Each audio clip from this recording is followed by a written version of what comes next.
Hello YouTube, welcome back to the Katanagatari reaction series. Back here again today for some more Katanagatari goodness. I think we've got episode 10 on the agenda, so please look forward to it. It's going to be a bit of a split session. My plan today is to watch the episode and then tomorrow to record the analysis portion, just because I've been putting up blinds all around the house today. Very, very cool. I wanted new blinds. Hopefully these are better than the old ones that didn't really sit flush against the window and didn't help me sleep in the morning. Very, very cool. This window here faces east. it's quite annoying. Yeah, very annoying when it's 6 a.m. and the sun's coming up and it's right in your eyes. Just because the roller blind isn't flush with the window, the sun gets through. Anyway, you guys don't care at all. It's a reason why I'm kind of tired, but I still needed to record today, so we're gonna chuck something on and see how we go. Let me get those YouTube comments up there. Only the 3 here today. Hot Wheels Kid, first one here. This arc takes place in Tendo. Very, very cool. I live nearby and often visit for work trips. Shogi is a huge thing here. They supposedly make 90% of Japan's shogi pieces. Very, very cool. I reckon somewhere along the journey I knew that you lived in Japan, but I may have forgotten. Anyway, it's fine. I'm sure it's not overly important. But yeah, some cool insight here from somebody that lives nearby. Pretty cool. Next comment here from Sissoko. I just wanted to say how much I love the style and the music of this show, combined with Nisio Asin shenanigans. It's one of my favorite anime. Not quite on Monogatari level, but still amazing. Probably where I'm landing on it too. Not quite Monogatari, but really, really good. I think it's doing a lot of things right. I was really enamored with the show till around 7. It's kind of dropped off a little bit. We kind of feel like we're filling in time until what happens is going to happen. I feel like, again, the plot's like a powder keg. It's got a lot of stuff that's, foreshadowed, heavily foreshadowed, that probably needs to happen at some point.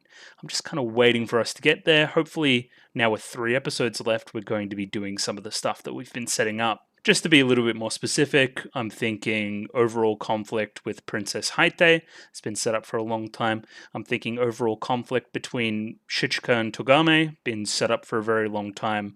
Even this Amon Zaimon Ho thing is now being set up for a few weeks now. So I don't know if that's this episode or next episode. We're going to have to see. And last comment here today from Saint Yor.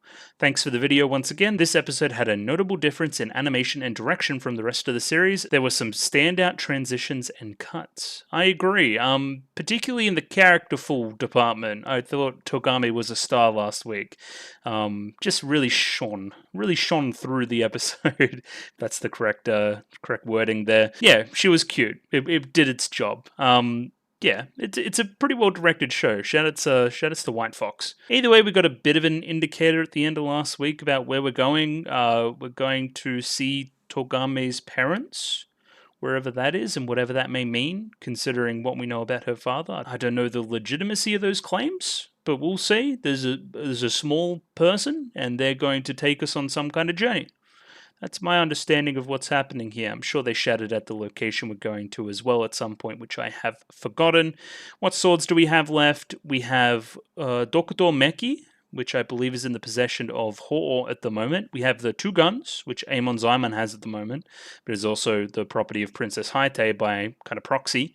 And then the sword we're going to see today, which I've forgotten the name of, but will also be the name of the episode, I'm sure. Something about truth or something? I forget. We'll see. Either way, I'm just going to jump right into the episode, but not without my shill stuff. So if you like the video, consider liking the video. If you like the video and you want to see more, consider subscribing to the channel. Comment below anything you thought about the episode, anything I could do to improve my presentation. Comment below. I'm doing follow for follow on Twitter, so follow me on Twitter if you'd like me to follow you back. And the Discord. Join Discord. Love Discord. Discord. And yeah, we're going to be jumping into episode 10 of Katanagatari right now. Rightio, I have episode 10 up there ready to go. How long on that one? 49 minutes and 49 seconds. Just 1 second shorter than all the other ones, which is a little bit weird. There'll be a picture-in-picture version in the description below to access at your leisure, as well as the GSK Quinn subs being used on this copy and the other copy as well. So yeah, just going to give this a 3, 2, 1 and jump right in and explore some more Katanagatari. Rightio? 3, 2, 1, go. Wind and rain. I'm recording. Yeah. That looks like a grave almost. Like a mine shaft?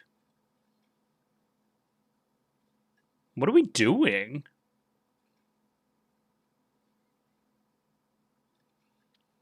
Why are you doing the digging and not Chichika? Okay, yeah, this reminds me of the very intro of the show. Yes, okay. It is very much that. It's time for murder. I wonder what he said. Isn't it kind of crazy how my father murdered your father? Where's that hair? Yeah. Hell yeah. Oh, the color faded in. I love that. Because that kind of filter has been synonymous with a flashback. And apparently she just died.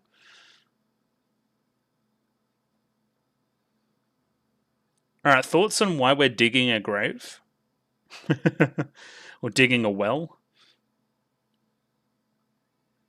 Yeah, cool. Yeah, just some nice stuff. That filter that was used at the very start of the show being applied to real life and then kind of fading out as the flashback fades out as well.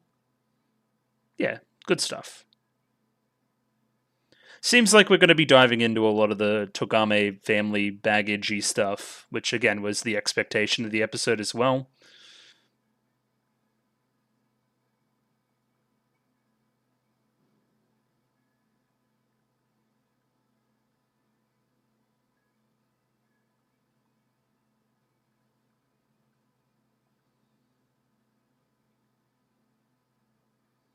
Those two shots there reflecting elements of either party's like past, which is cool as well. It'd be very interesting if we kind of get this storyline out of the way now and they make their peace. Because again, I feel like the kind of thing lingering in the background of the show, again, this why aren't Shichika and Togame enemies, is the most interesting thing in the show left. So I hope we leave it to the very end. I hope we don't blow our load now, for lack of a better term. We'll see.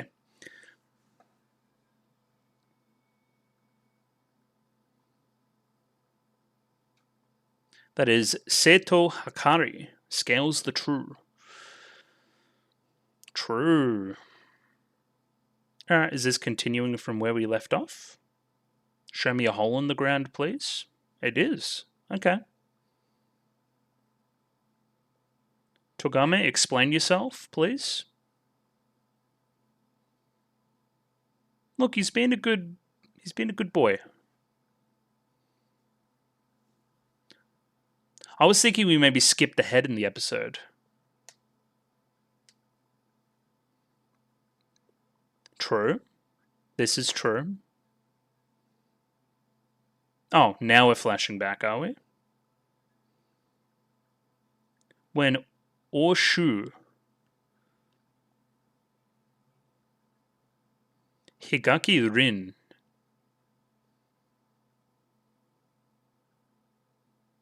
True. Yeah, okay, we're in the same spot.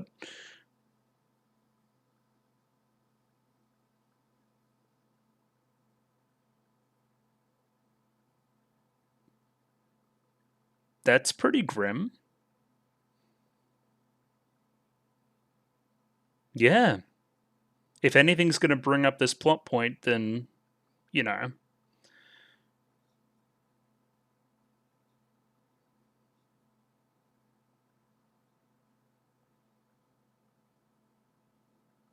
How's Togame feeling about the whole thing?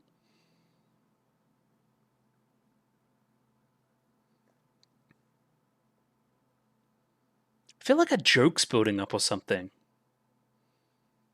Maybe I'm wrong. Yeah, I'm wrong.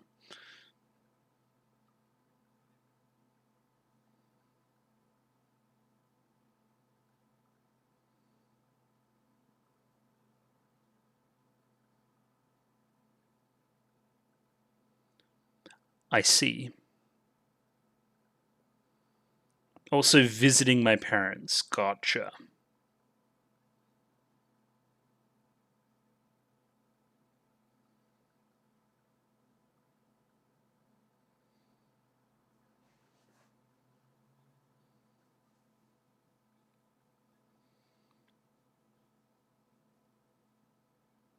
Ah! There's a child here.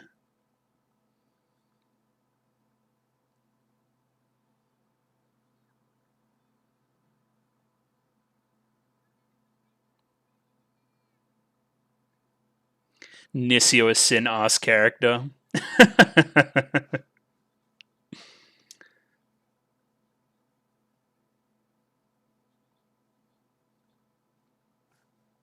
Gotcha. Ah! That's a bit fucked up.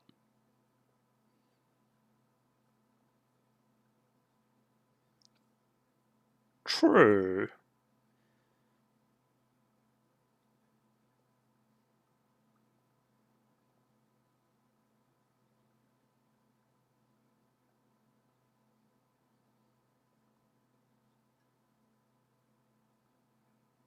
Alright, you're a bit fucked up.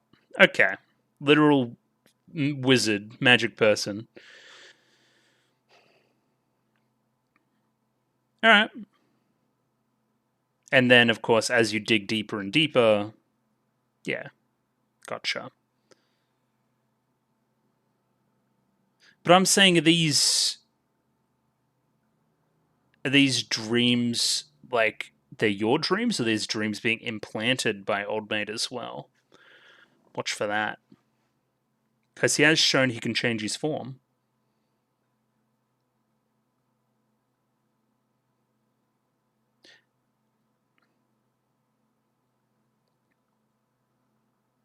Yeah, normally you would have some kind of scheme here.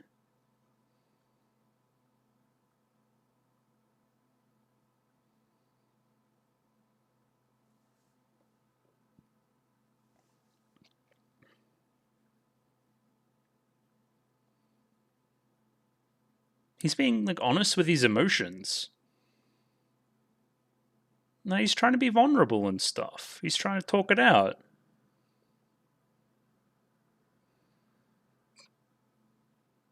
But maybe you should take some steps as well, Shichka. I think that's a good idea.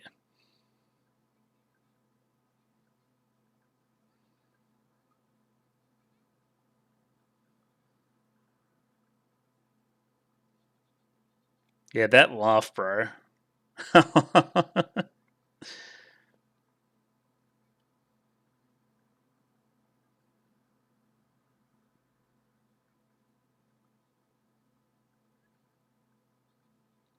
Oh, interesting.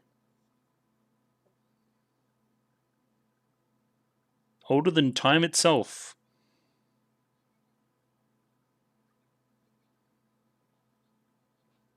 We love that laugh.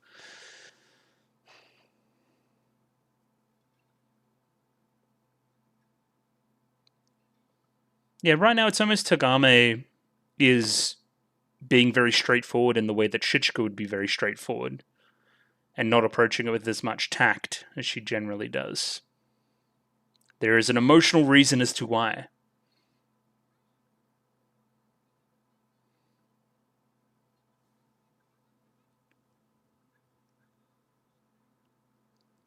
Well, I don't know this person.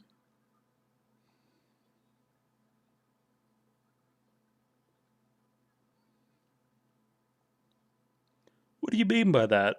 Oh, if I don't yawn.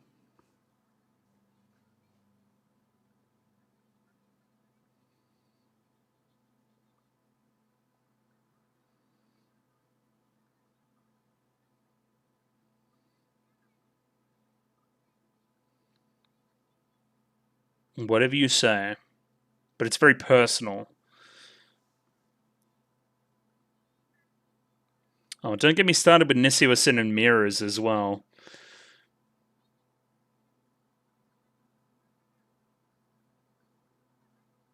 Well, what foreign fairy tale is that?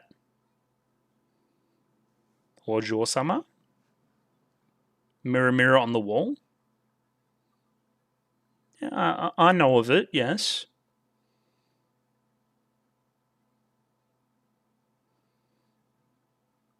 Yeah, I think her name was Snow White.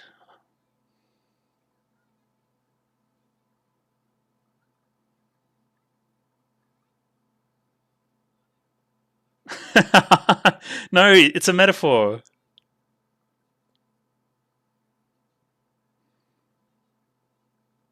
Oh, okay, that's a great take too. So it's all internal. You see what you want to see. I love this fisheye too. This guy is Mr. Nisio Asin. He's saying like a million different Monogatari things. Ah, hello Konayuki.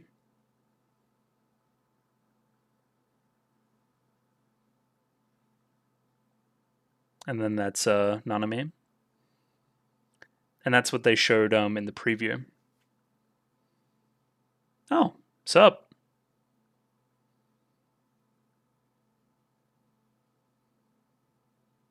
Mm-hmm.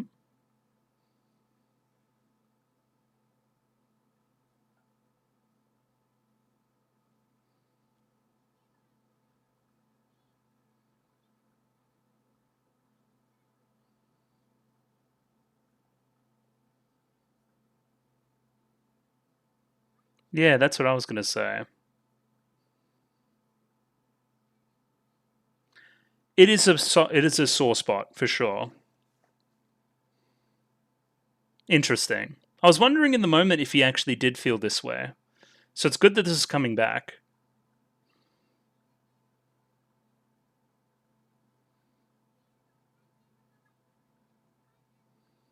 That's also true.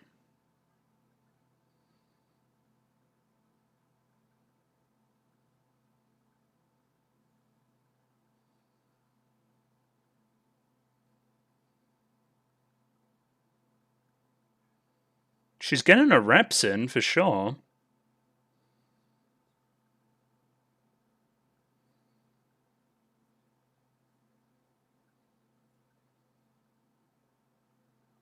He's got the two eye colors as well. Heterochromia.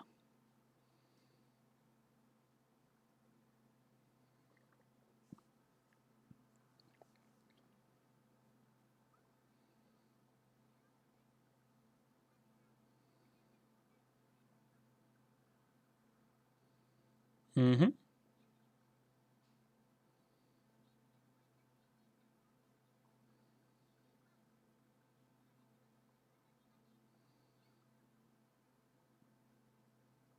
Sure. Mr. Mirror Man. True. I think my boy Penguin's gonna fucking cark it.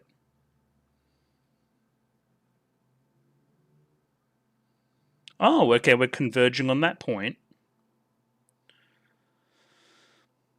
Mr. Amon Zymon. Yes, you were correct. Hite?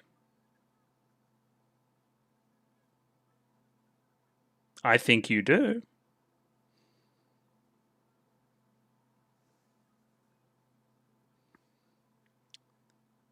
Said they're not acquaintances but not friends, something like that from last week.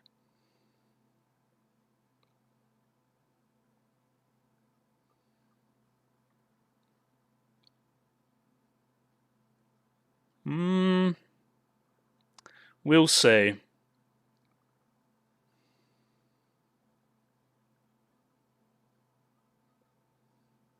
He was my boyfriend.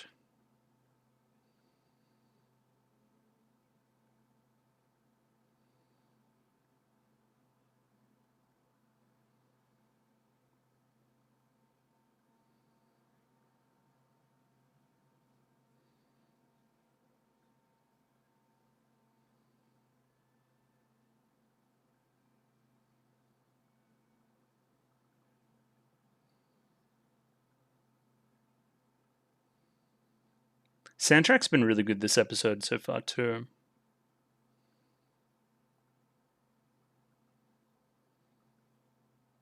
Mm-hmm.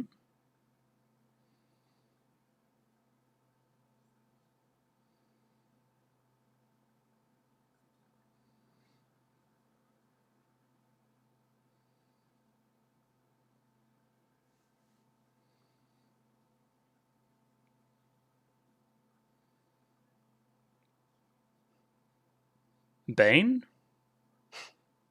The Masked Man? Oh, they're cool. They teleported.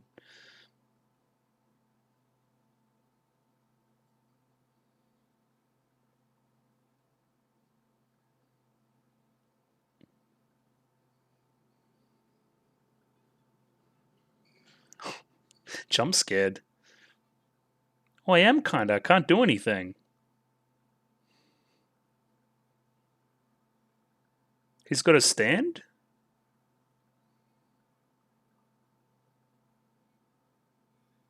I remember.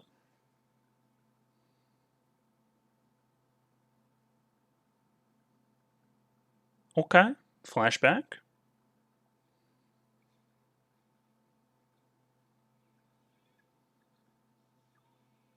Yeah, you beat her ass. We got a quick flash of it last week, I remember.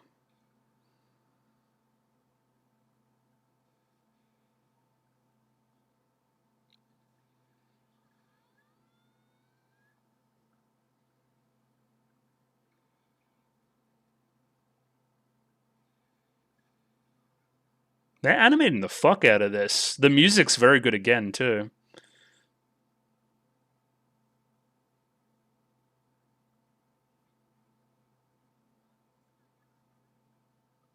Oh. Just kind of gave up.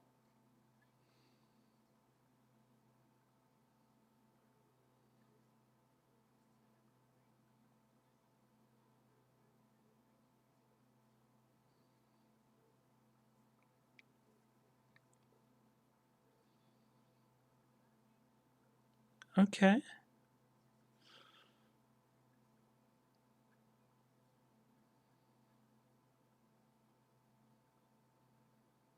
Yeah, okay. Demonstrating our difference and why this may be a curse. Okay, I understand that.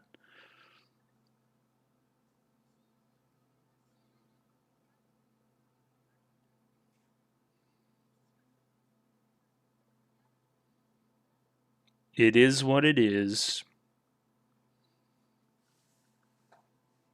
Sup? I remember this scene too. Look at my heart.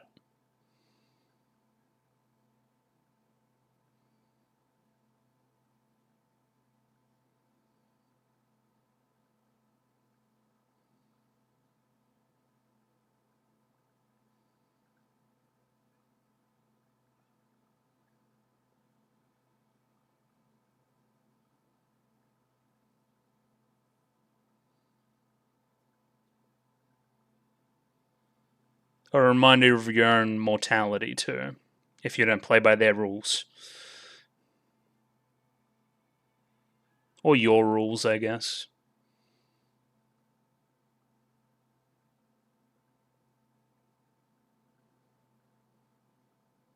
Again, forced to be like a piece on a chessboard as opposed to the player. That's the metaphor here.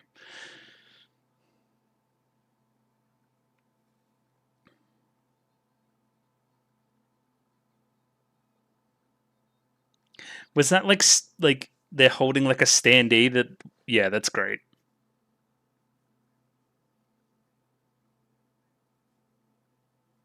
I'd like to know more about that too.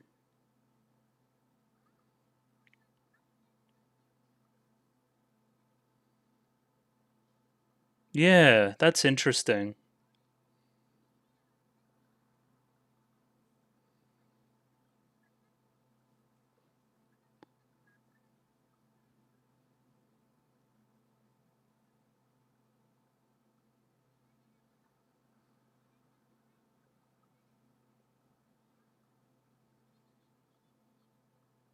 Okay, goodbye. How's Togame going? She's still digging?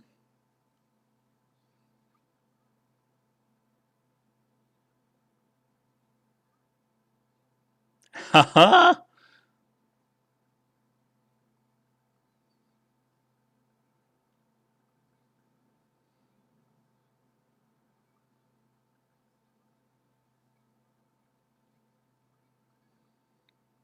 Is that like your dad?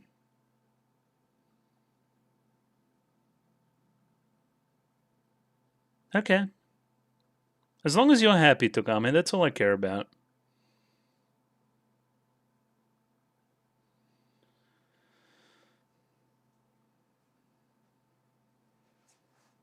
Ota no koto. What did he tell you?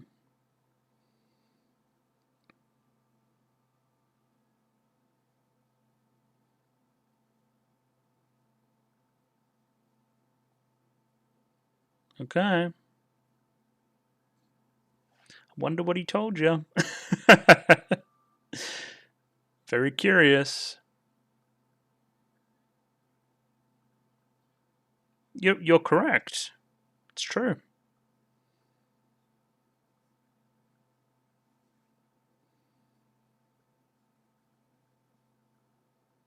Wait, is she pulling the strings here?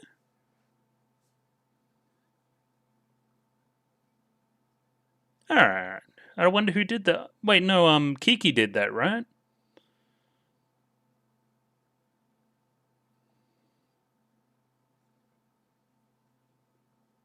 Tokuto Meki?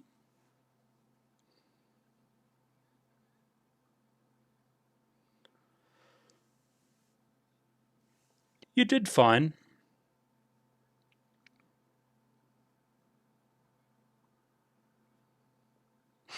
Neither of those things are good.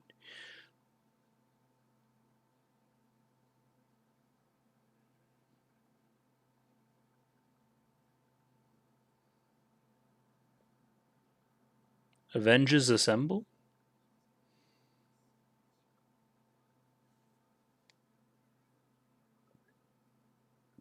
Yeah, don't reveal the plan. The audience is here.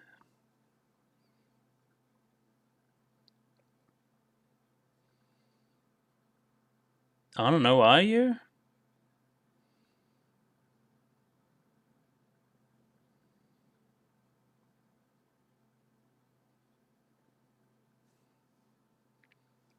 What are you guys doing?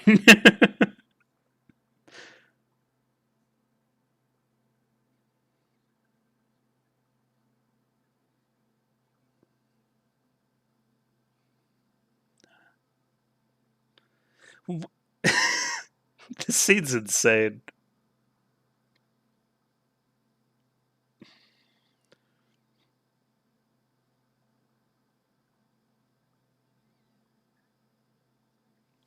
Yeah.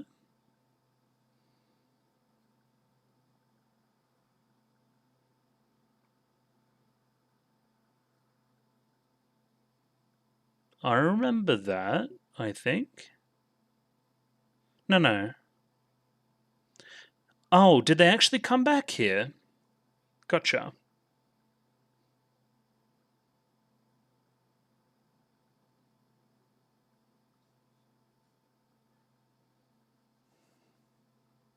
Wonder what he noticed. Her first time back.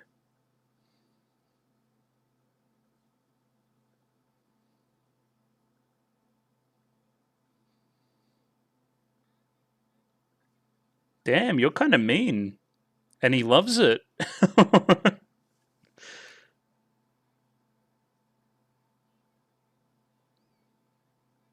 Okay. So now we've got another flashpoint of Ho and Amon Zaimon as well.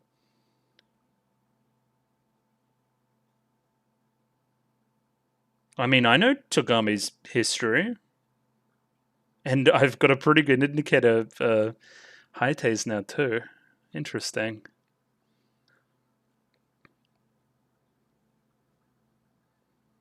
Yeah.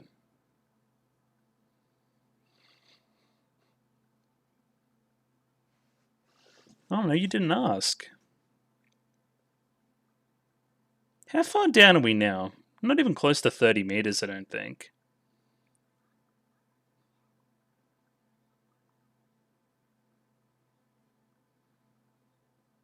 The musical cues are great.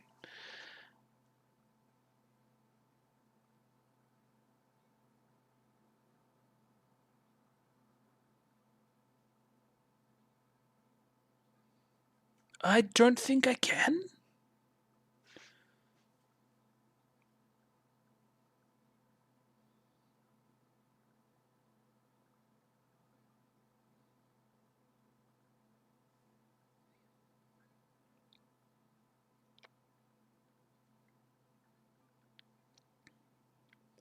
Alright. We're gonna go pick a fight with that kid?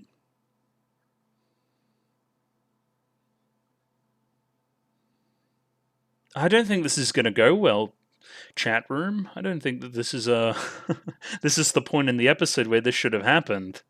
Maybe 10 minutes later than this.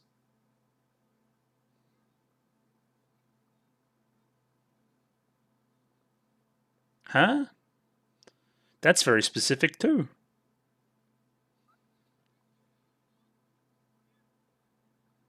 Yeah, kick him in the fucking head.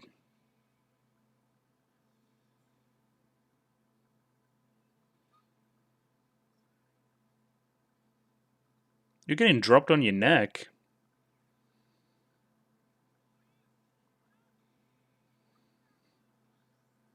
Whee!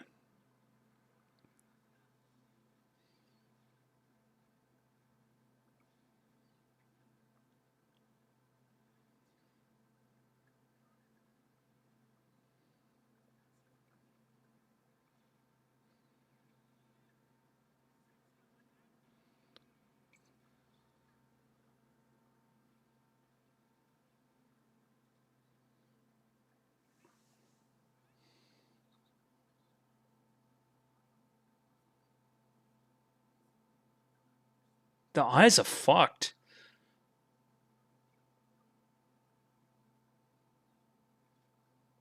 Alright, how we going, Togami? Got anything for me? Got another flashback sequence? Or dream sequence, or whatever else?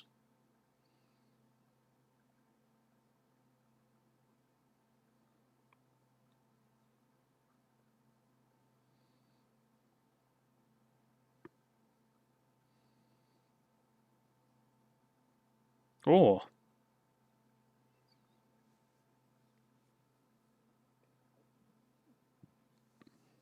I don't know. That's a pretty good definition, I think. I don't know about that part.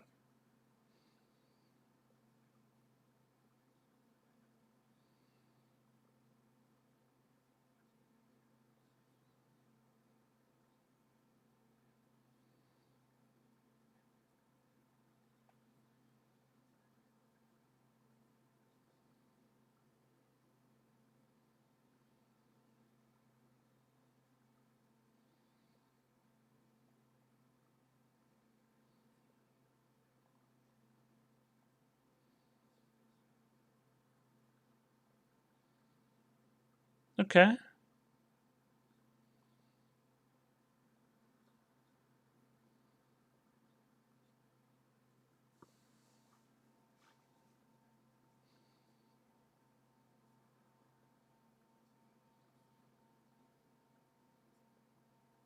Yeah. Is there an element of destiny to this? Okay, bye. Time to die. You're still not... Is that like an Aishtaru or something? I've got no clue. She still is not remembering.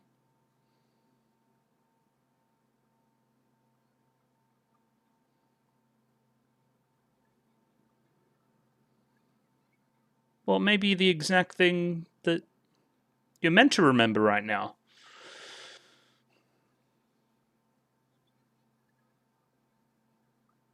I bet 70%.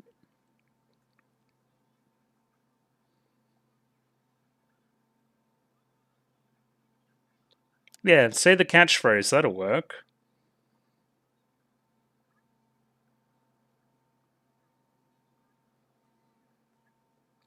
This is very specific.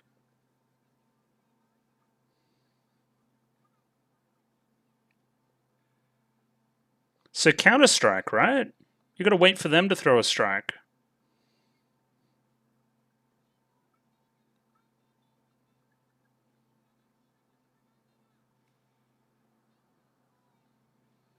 True defense.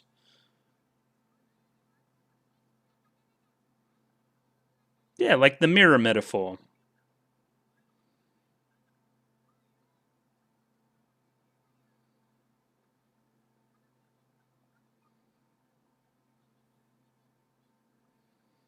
What do you mean putting up?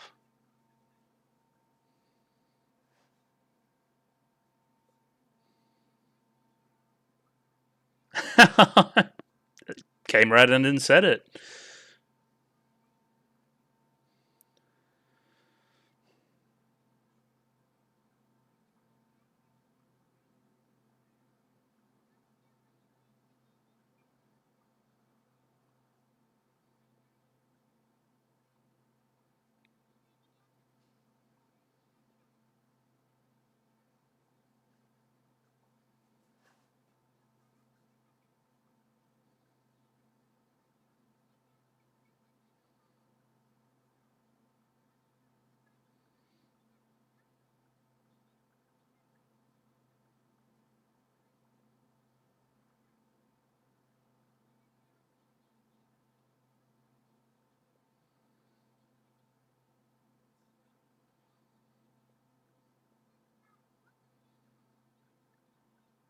Okay.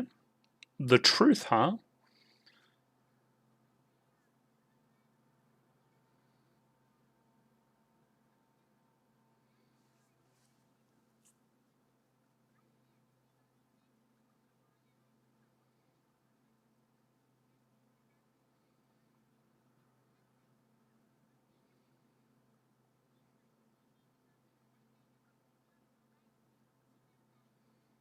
No, you're not wrong.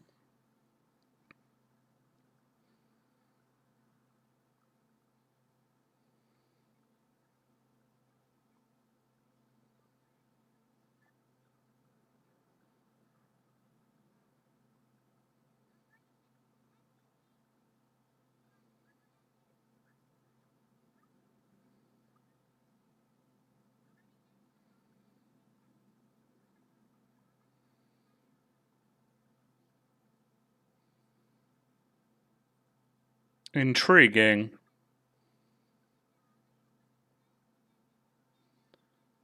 You should go help her then. Ah, I'm back up on the mountain with my good friend Konayuki. Hey, look at this time I failed. Yeah, I remember.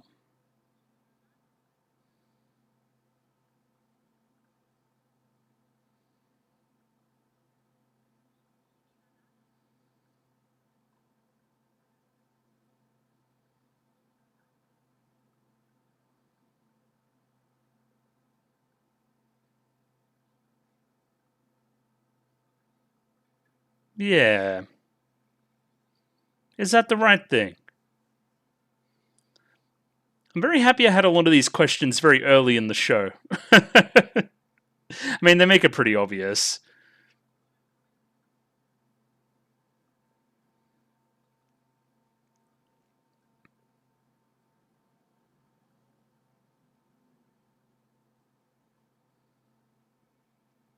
I mean, don't get me wrong, I would fight for her too.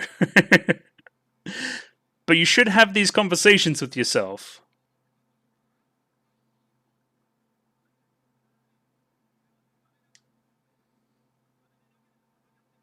It's very sword like feelings.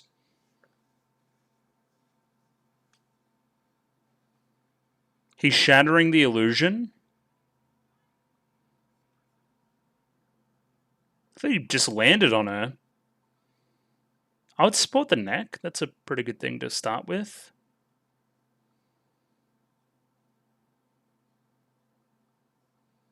Now, it was a bunch of bullshit.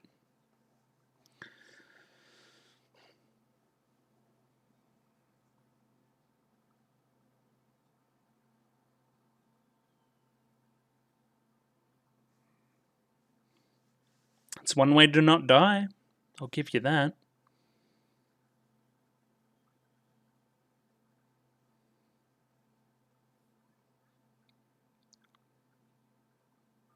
Explain.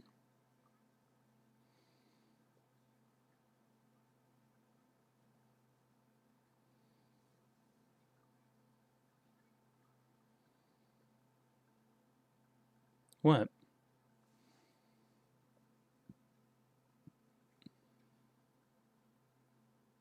Elaborate. Oh. Hey. That seems pretty cool.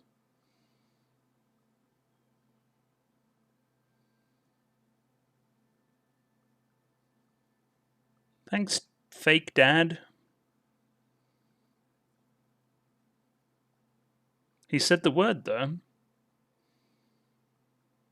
I blank you?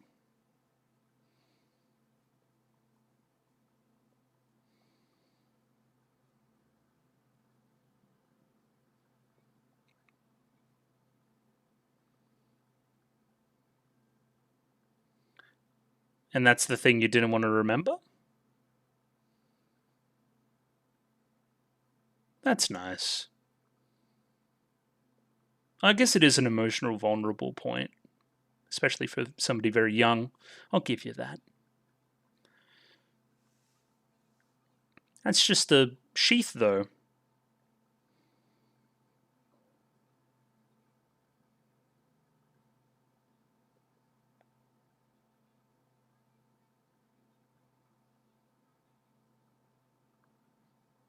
Interesting.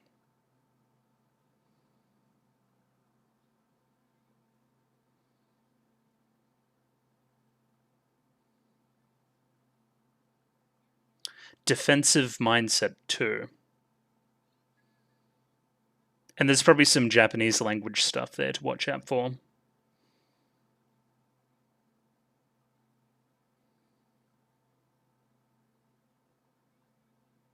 Yeah, that's a little bit. Boo, you're getting away from the meaning of it. It's too logical. Say it.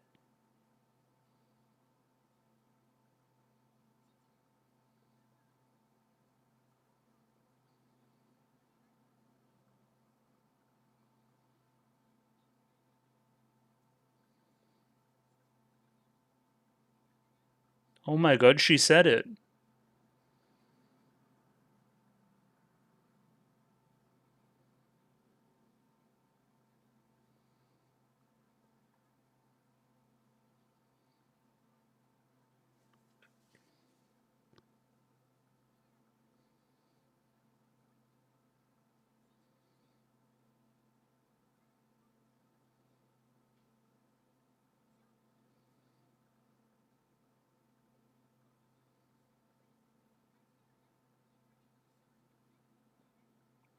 Okay.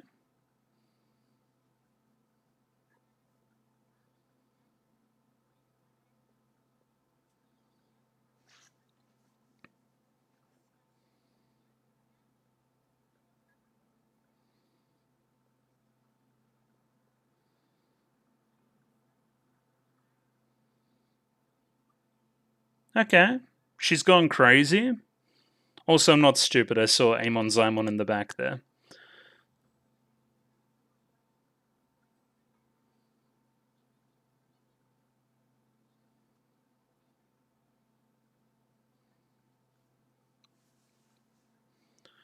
Oh, okay. Let's ask a bunch of questions then.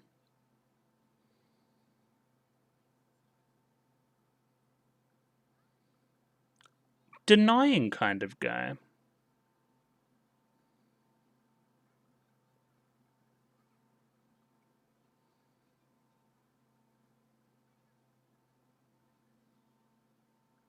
Interesting.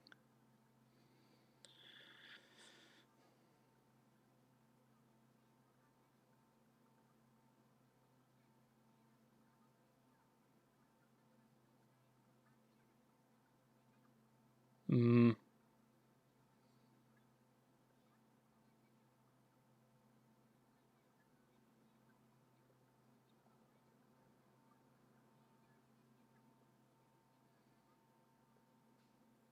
yeah, something like that.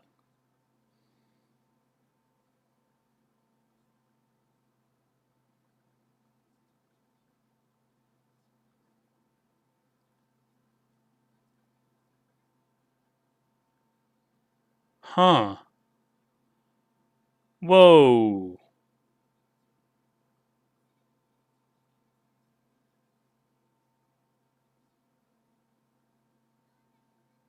All for the sake of the truth.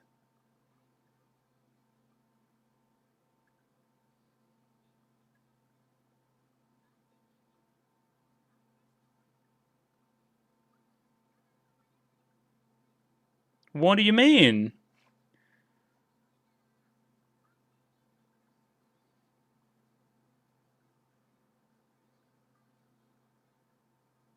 Interesting.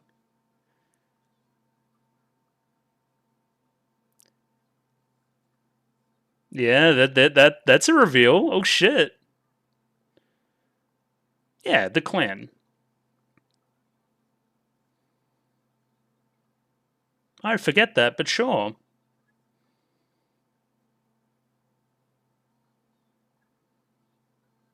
Okay.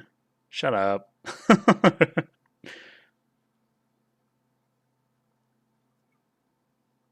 Yeah, there was something about them being friends or something. Yeah, I remember that. I'm going to say that that's a very large possibility. That's their poison.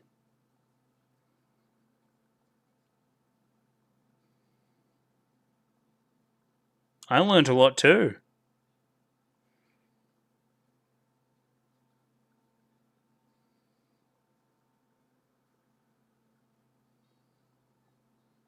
Oh,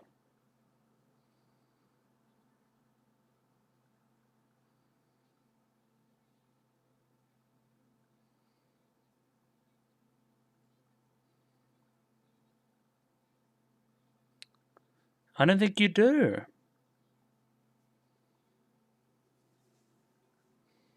Well, think about that.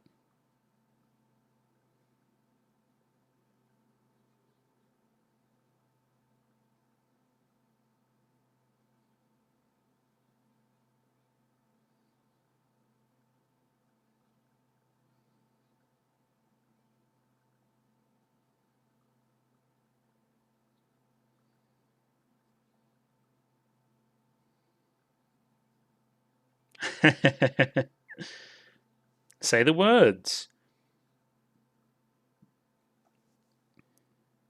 There you go.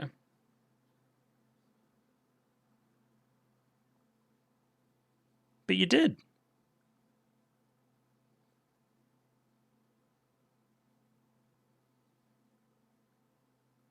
True objective is very interesting too. That also explains the general Q thing from last week too, right?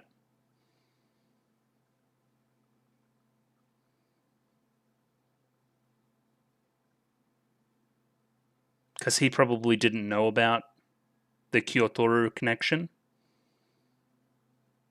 Alright. The illusion has been broken. It's funny that the hole itself was even an illusion too.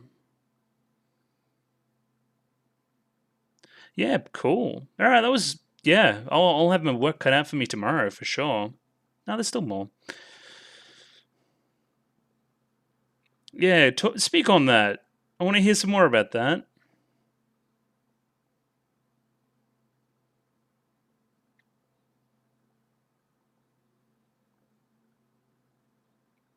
Yeah, it's your clan, it's your technique.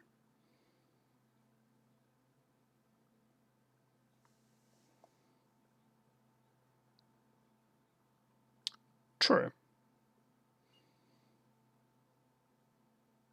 Well, no, it kind of does. It depends on what Togame's plan with the Deviant Blades is.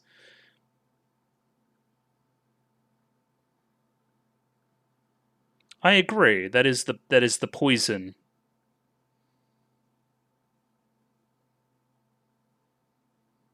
Yeah, and they're both in the possession of other people we already know. Endoju. What?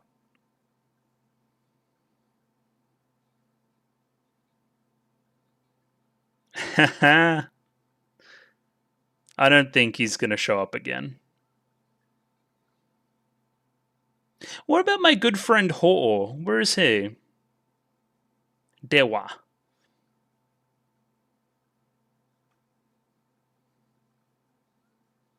Do you want to see your little girlfriend? No,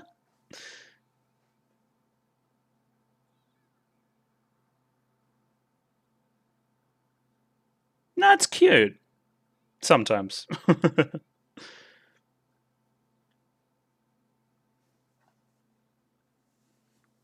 Okay.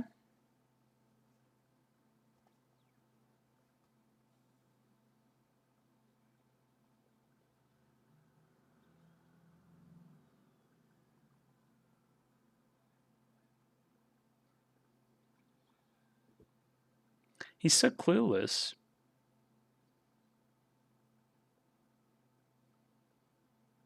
What? What did you find? Oh, my good friend Penguin. Please be alive? I feel like he's been murdered. Oh no. No, okay. Save my boy, please.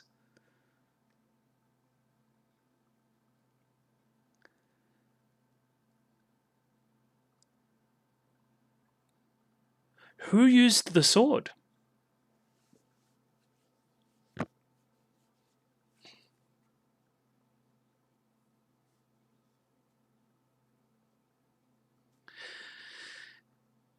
Yeah. Ho feels like he's going a little bit scorched earth, right? I'm gonna take myself out after I avenge my clan or whatever the hell. But that's next week's job, obviously, to dive into that a little bit more and kind of finish off the Maniwa storyline, you'd think. Very interesting episode. Very, very interesting. Very Monogatari. I'm waiting for a lot of these. This feels very, very important for the show's overall ending stuff. This feels like a kick in the bum, right, to get us moving in the right direction.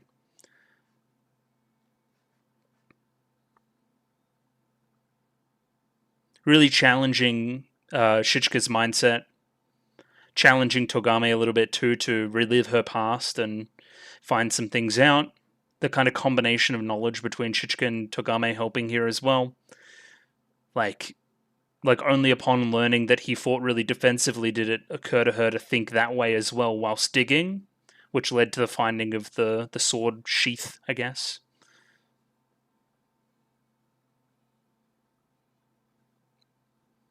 Just, yeah, very interesting episode. It was quite good.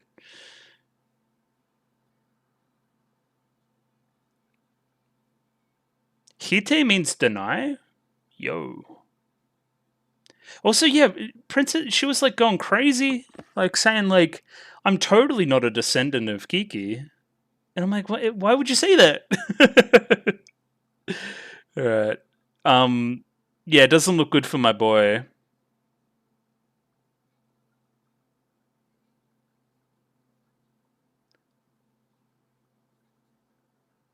Okay. Hand holding. How scandalous. I will shoot you with my gun. Oh my god.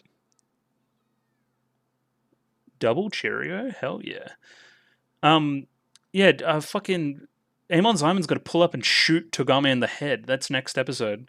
Yeah, that was very intriguing. I don't know if you noticed through recording that, but I was yawning quite a bit, which is never a good sign. So again, I'll be back tomorrow for further analysis and that kind of thing. This episode seems like a fucking doozy, so I can't wait to do that tomorrow, which will be the plan there.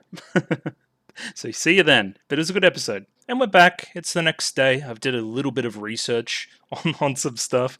Funnily enough, I've already recorded half of this segment, but then realized I wasn't recording.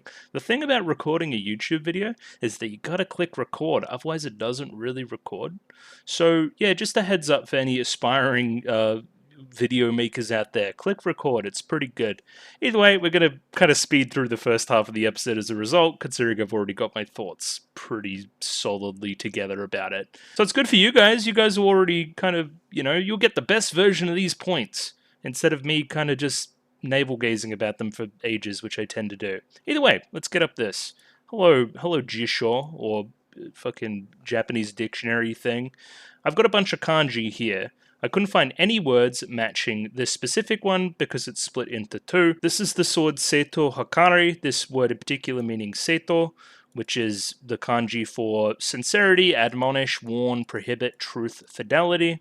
We're going with truth. Sincerity is kind of important as well. And sword, which has been the trend with a lot of these, right? This sword here will reflect the truth. It'll reflect a sincere version of the truth, not the truth that you want to remember, the truth that actually happened. The deepest, darkest recesses of your forgotten truth. Let's put it that way, for both Shichika and Togame in this story. Next up we have the word Hakari, which is being used as this version here for scales and weigh, like a set of scales.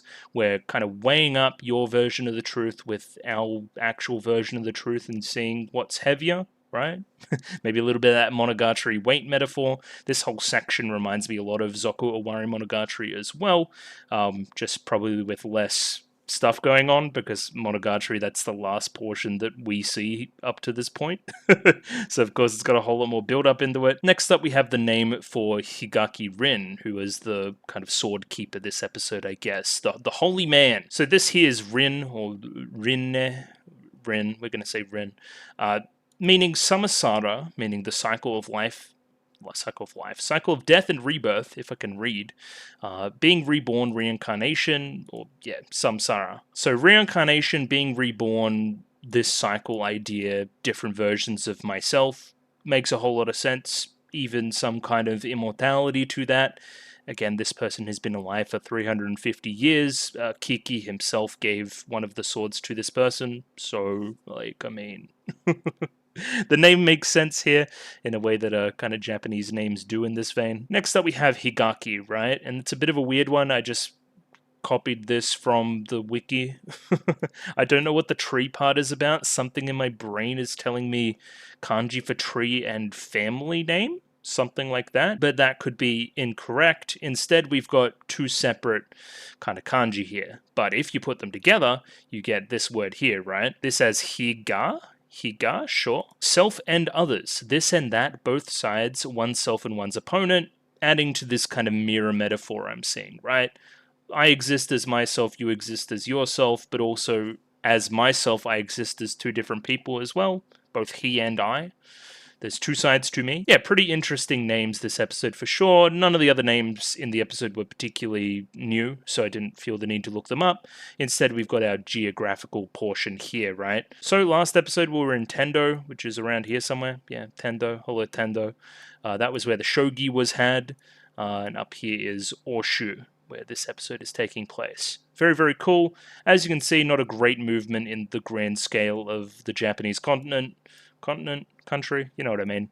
At some point, we're going to need to make our way back down here to Owari, to Princess Haite, and do that stuff. That'll probably be climactic, meaning probably episode 11, we're dealing with the Ho'o stuff, and it'll take place somewhere between these 2 points.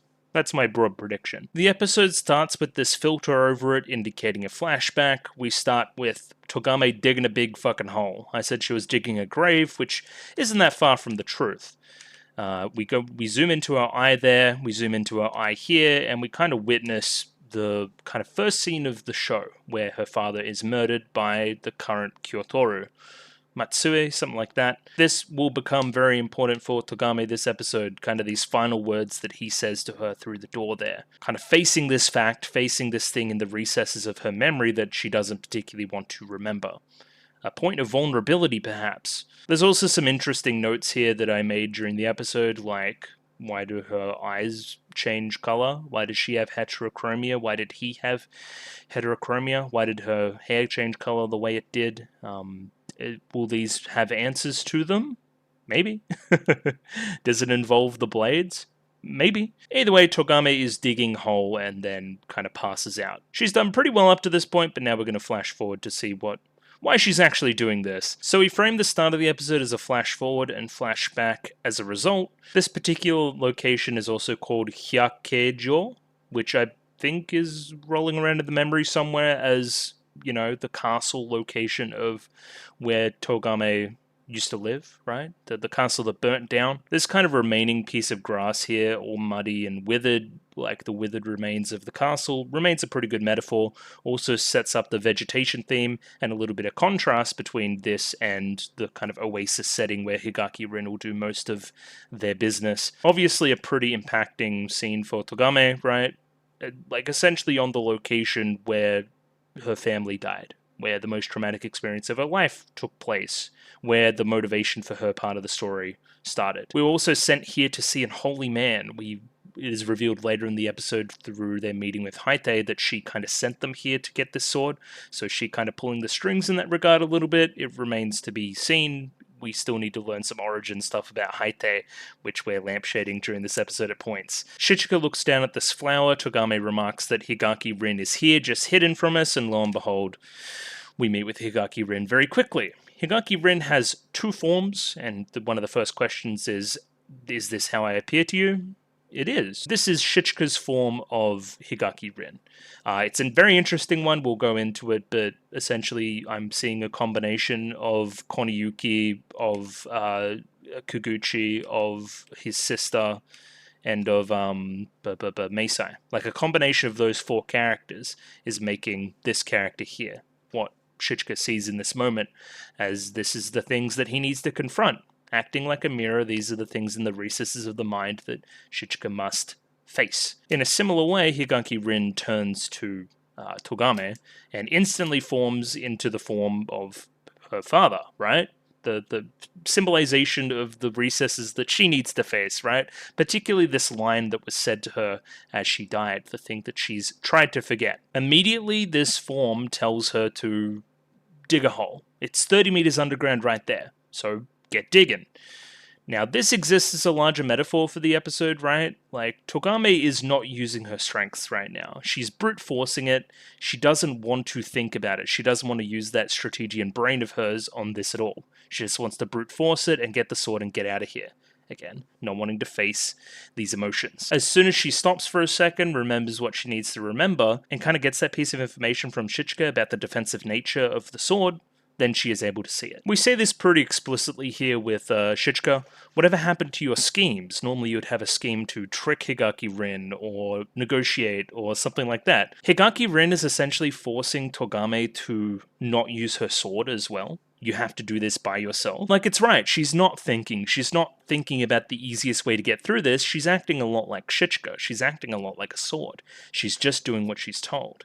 Again, not wanting to face these deeper emotions. She doesn't want any piece of it at the moment and kind of walks away from Shichika as a result. Shichika looks down at this flower again and is transported into kind of the oasis-y realm of Higaki Rin. We get to talking with Higaki Rin and about the sword, Seto Hakari and all that kind of thing. It's like, well, how did you even come to get this sword in the first place? Apparently, Kiki gave it to him. This then implies that this character is if not immortal, lives for a very long time. Let's put it that way, right? Has a spiritual bend to them. I think we say here explicitly that they're 350 years old or something like that. Now again, we have a lolly-type character that actually is a very, large age. Is actually very old. I don't know if you've seen this before, but Nishio Sin certainly has. As we're having this conversation, Togame continues to dig, finding various artifacts reminding her or continuing to prompt her to think about this situation which she doesn't want to think about, right? The kind of burnt edges on this particular hair ornament, right? I'm imagining this is.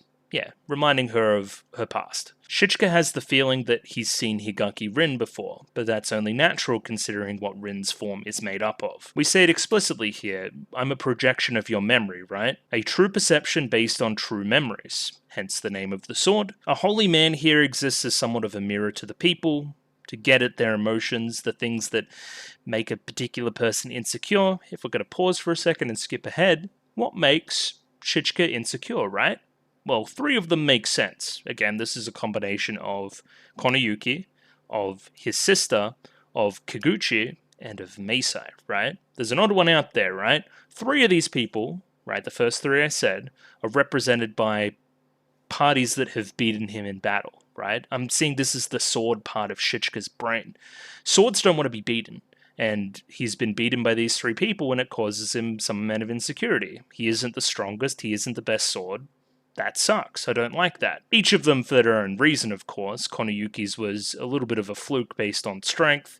Nanami is just like, she's a superior sword. She's kind of broken.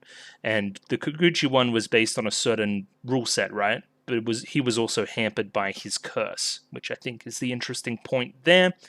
Now let's talk about it. Meisai, right? Why is Meisai the odd one out there? I see this as the human part of Shichika's brain coming through. He feels some regret, some kind of shame about Meisai, and his dealings there of basically killing her when she was really quite noble and made a great change in her life and all these other things. If I had my time again, I probably wouldn't kill her. We use the metaphor of Snow White here as well. So the evil queen in Snow White, if you need a reminder, she says, "Mirror, mirror on the wall, who is the fairest of them all?"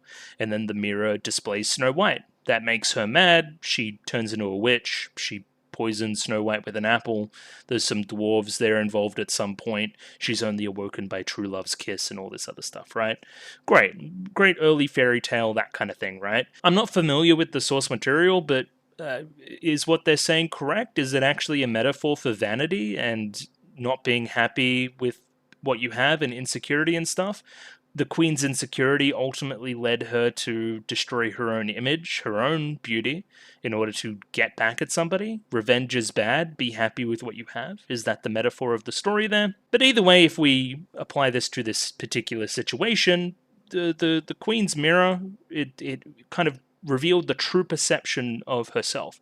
It revealed the darkness in the back of her memories, right? Her own vanity, one of her weaknesses, right? One of the things that made her insecure and took advantage of that.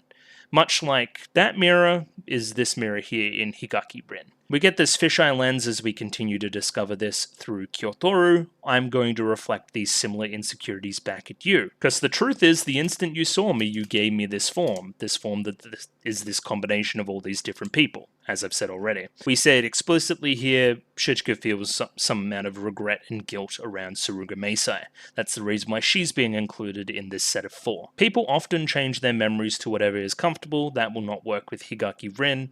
If we're applying that to the Togame situation, again, she doesn't want to think about it. She doesn't want to use that strategy inside of her admittedly pretty good brain, right? She just wants to dig. She doesn't want to think, no thought, dig. That kind of vibe. Despite that, through this process, she continues to get interrupted by various dream sequences, right? The modern day Togame is being visited by her father here, and he's kind of saying the words that, or some of the last words that he said to her, which again is the focus point. This is the thing that she wants to forget and must face. Again, it's trauma. Her father died in front of her. Of course, she doesn't want to face this memory, even if the last words are something that's actually pretty nice. So it's an I love you. Spoilers, by the way. I must think that in this moment when she's having these feelings, right, this traumatic experience around another member of the Kyotoru family murdering her father, it must reflect a little bit on her thinking of Shichika, right? That must be building up to something at some point, especially with the revelation at the end, dehumanizing Shichika even more. We have kind of a random scene here, right? Essentially, Ho-Oh and Penguin are going to Oshu right now. That's their plan. They're querying the existence of Amon Zaimon as well. Ho-Oh believes that he's seen him before, but it can't be that particular person. That person couldn't have survived, wouldn't be under the command of Princess Haite, and there was one other thing. Is a ninja of pride and respect, so he wouldn't be caught dead doing any of this stuff. I believe it is the person you think it is, even they say it's way before Penguin's time, so this is well into the past, right? It's just a matter of figuring out why this happened. And I'm thinking this will be the focus of next episode, being Ho-Oh. Ho-Oh here also feels a fair bit of responsibility for the Maniwa, right? So say their plan works and they successfully negotiate with the Strategian and get the blades and all that kind of thing, right? I'm going to leave them to you, Penguin, right? I have to answer for the responsibility of these 10 Maniwa that have died under my command. Essentially, he's going to kill himself in the video game. But not in the video game. Leaving Penguin with all the swords, right? Penguin doesn't like the sound of that, but we quickly move on. However, we must move away quickly. That masked man could attack at any time, and we disappear on that leaf swishing past. But I have one question.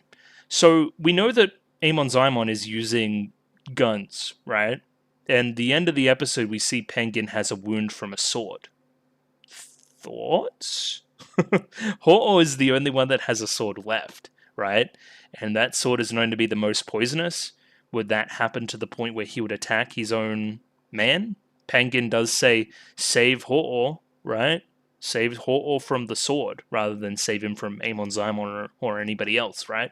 I'm thinking that's where we're going next episode. Shichika continues to worry about Togame as she stubbornly digs a hole, before he is met with Higaki Rin once again. scaring the life out of him. Higaki Rin quickly reminds Shichika of the kind of last battle that we didn't see between him and Kaguchi. This battle here happened kind of the next day, if that makes any sense. Like, we beat her in the sword fight with the shogi meme technique or whatever, and now we're having an actual fight. I'm thinking because she's pretty curious. They have a pretty even battle to this point. Shichika's dodging and stuff, but he's also striking pretty well. It's, it's a pretty close fought, nice battle. They're pretty even. However, Kaguchi takes off the act, right? I couldn't keep it up for as long as I thought, right? This is my limit keeping up this act, that I'm actually good at this kind of stuff. I think she was a pretty good act. I think she was holding her own. And she basically admits defeat here, right? Right in front of him. However, she had a deeper point here, kind of finding something out. To excel at an art is to excel at versatility, she says. Even for an amateur such as myself, I can still put up some semblance of a fight, even when separated from my sword. And yeah, Shichika hits the nail on the head here. You're saying it's strange that I would get weaker while holding a training sword. Yes, a curse. This is just my intuition as a swordsman, but in the same way that the Shino Iso school holds certain tenets at its core, your Kyotoru may also have certain core concepts that make it what it is, right? One of these concepts may be, you can't use your sword. This reminds me very much so of the poisons we've seen of the various swords so far. This is Kyotoru's poison. He cannot use a sword, or he is doomed to be a sword, and everything that comes with a sword, right? Whenever Kyotoru, or whenever Shichika is acting like a human, that is he's fighting against the poison, he's fighting against his very nature. That's what I'm seeing this as, right? Like, I've made a sword that essentially operates as a human, but, like, he can't be a human. He's a puppet boy, something like that. He's Pinocchio. The fight with Nanami reminds him of this as well. Like, Nanami's death, her ultimate death, against the immortality ability she essentially has. It's stronger than that, is this poison. It's enough to make Nanami die for using a sword. Think about it that way. That's how deep this curse runs. This is what happens when you use a sword. You die. As we said before, this is Higaki Rin continuing to face Kyotoru with these memories that he doesn't want to face, or these facts of life that he doesn't want to face. We explain an interesting quirk here as well. Rin's appearance and behavior based off the person that perceives them and their memories, right? But the personality only came from Togame, despite Shichika seeing her first. Does that make any sense? Or is that also a limitation of your sword-like nature that you can't impart a personality onto somebody else? I'm seeing that a little bit. Hence why this person has this tricky, trickster personality that's very similar to Togame's own father, from what she says. Again, this adds into Togame's story. She doesn't want to face this person that reminds her of her own father. This scene here, in totality, meant to demonstrate that Kyotoru represents a curse, right? And that curse, not being able to use a sword and all that kind of stuff, is what Kyotoru needs to face. That's what Shichika needs to face here. As we rub down Togame, she says that, again, the manner of speech and the pompous nature and all these other things, right, remind her of her father, Hida Takahito, which I'm sure I wrote down somewhere at some point. So Togame's all tuckered out after a long day, says that the things that she doesn't want to remember are the father's last words, just clarifying that for everybody, before we fall to sleep nicely. Then we fly over to a scene with Princess Haite, a very, very weird scene. Amon Zaimon here says that giving a sword to Higaki Rin sounds like something that Princess Haite would do. It's not like I'm the one that gave Higaki Rin the sword, right? Either way, let's switch tracks. Let's talk about Dokuto Meki, right? And we're going to chastise Amon Zaimon for not getting Maniwa Hoho. And he's run off with it, and he's doing whatever he's doing. And we muse to ourselves, I have no idea if Ho'o having this sword will bring misfortune or catastrophe.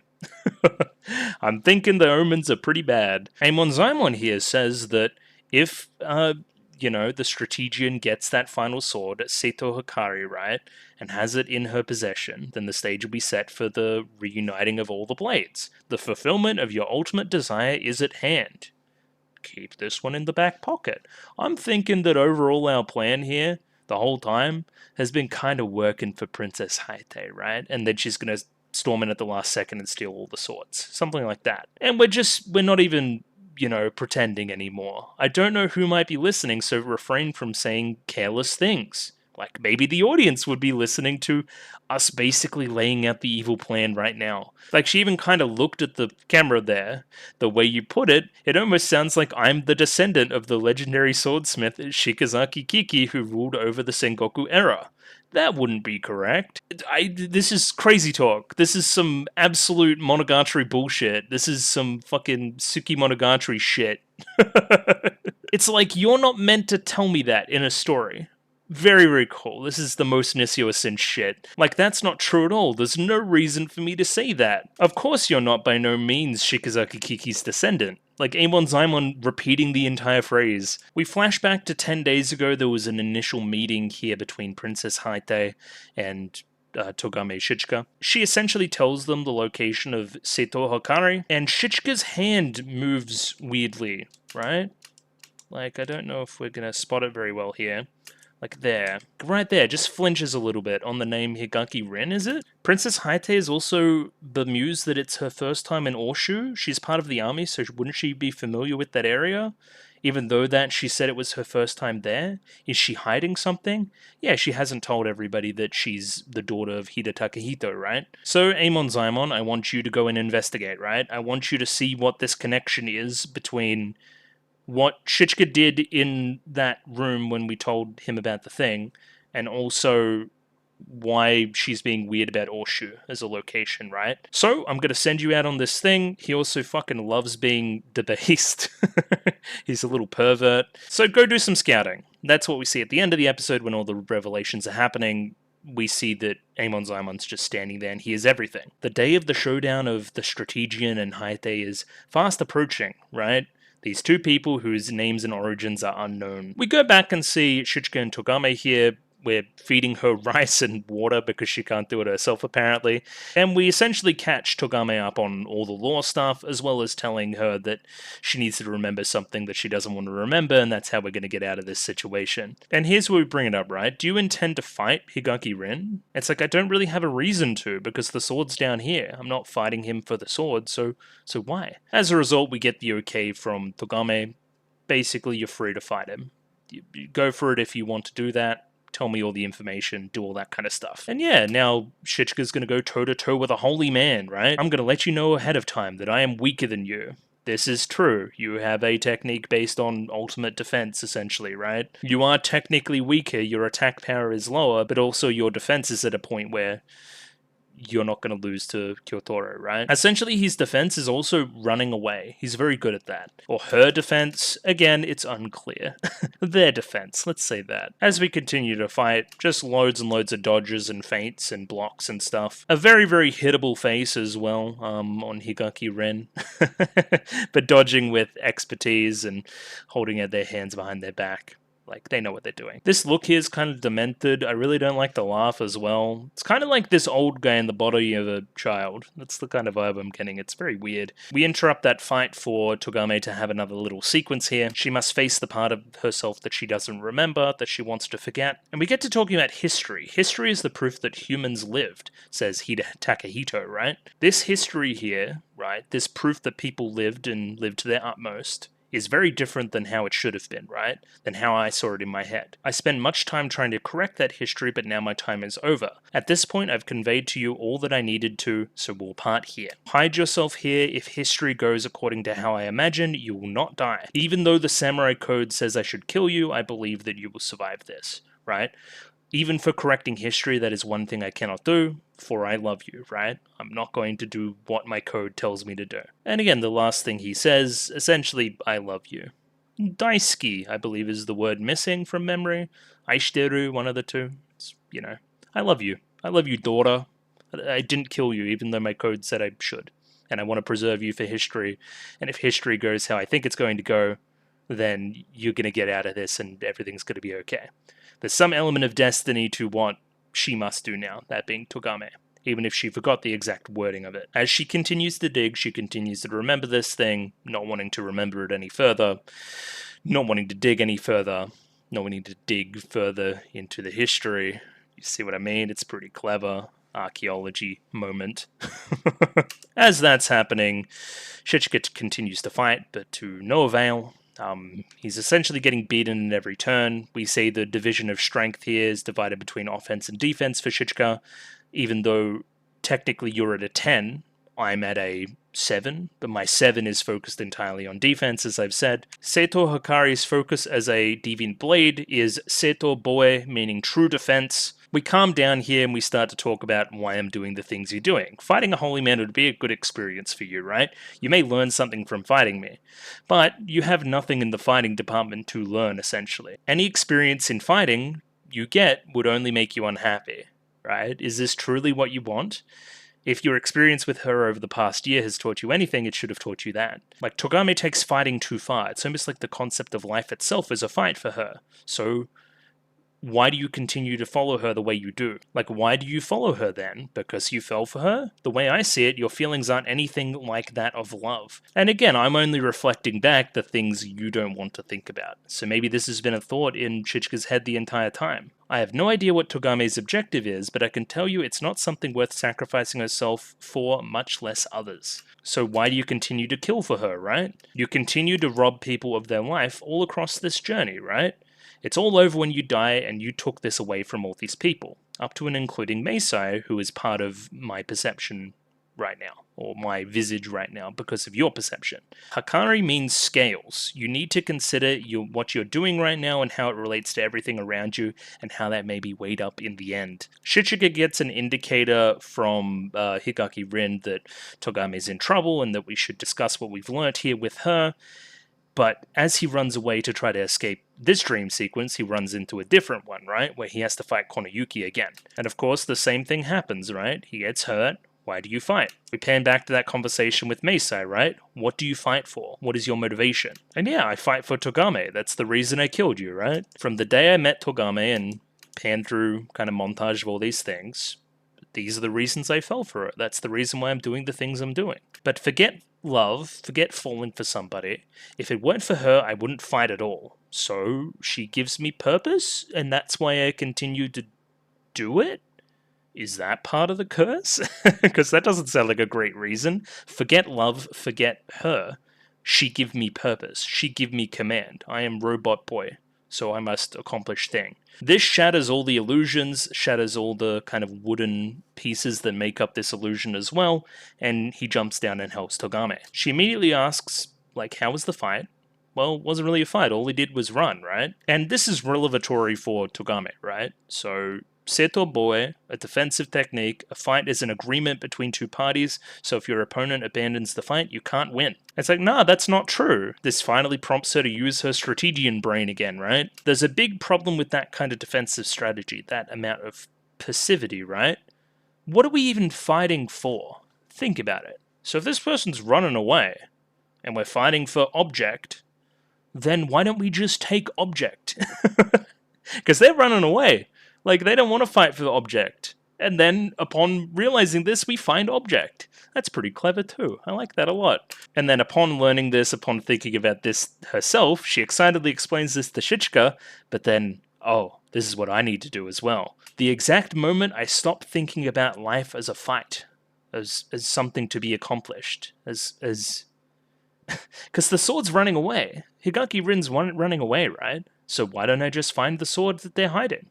And then, lo and behold, in a spiritual way, we do. Upon receiving the sword, we get kind of these final words. The I love you from her father, even if it is just a memory, even if it is Rin acting or whatever the hell. But yeah, I finally remembered the thing that I was running from, the thing that I didn't want to remember.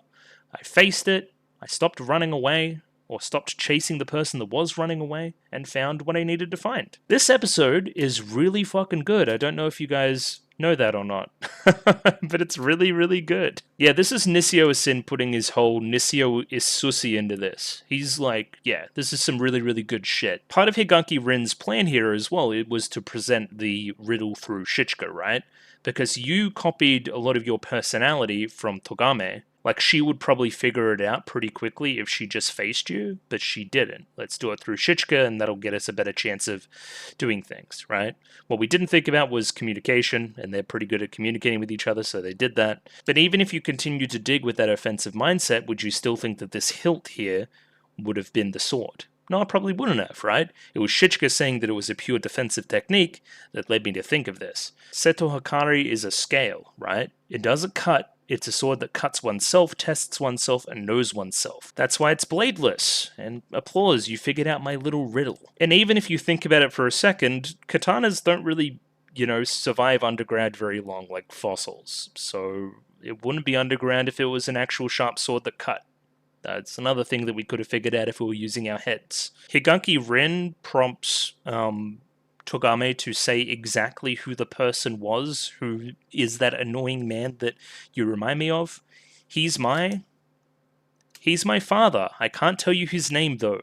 Togame continues to say that she lives for the sword, and makes this collection for his sake. And yeah, as we saw before, there was Amon Zaimon feet here. Now there's no Amon Zaimon feet. He doesn't know the name of her father, but he knows that she fights for him. Okay. Weird. I seem to remember this of him learning the information about the father. But no. Just learns that she fights for her father. And that he was a little bit of a schemer, I guess. Weird. Okay, I wonder if this will give Haite knowledge that we currently don't know. Higaki Rin asks why Shichika didn't pursue her further, or him further, or them further. Basically, it was fruitless. We understood now that by abandoning offense, even without winning, the result is effectively victory. We just pick up the thing that they were protecting. The hilt is very important in this as well, right? It sheaths a sword, but it protects the blade, but it cannot strike itself, right?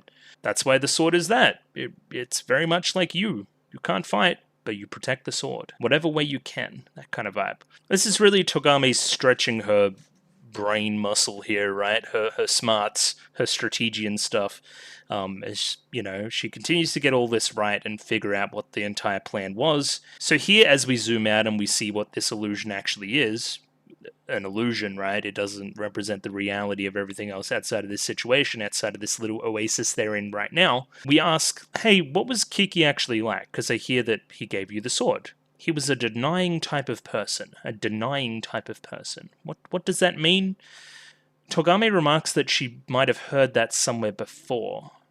Did we say that about Haite at some point? That would be my indicator where she's heard that before. Apparently Kiki saw the profoundness of himself in me, thus why he granted me the sword. However, he denied what he didn't want to face and left me, not before pushing Seto Hikari onto me though. Is that in itself a curse? We also learn here that the sword was buried, right? So it was buried basically immediately upon Higaki Rin getting it.